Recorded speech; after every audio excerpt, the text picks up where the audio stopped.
As you all know, that Survivor was on last night, and when they brought in the jury, lo and behold, here comes Nianka and Purple Kelly, smiling, laughing, and all that.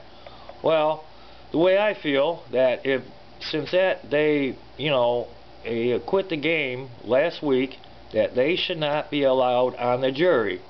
They quit the game. Once you quit, you should not be able to go further. Now, who are they to judge when it gets time? This should not be allowed. I am outraged, and this is not right. They quit. They're quitters. They should not proceed with the game. They need to be kicked out of the jury. They messed it up for the other people. This is not right. This is outrageous.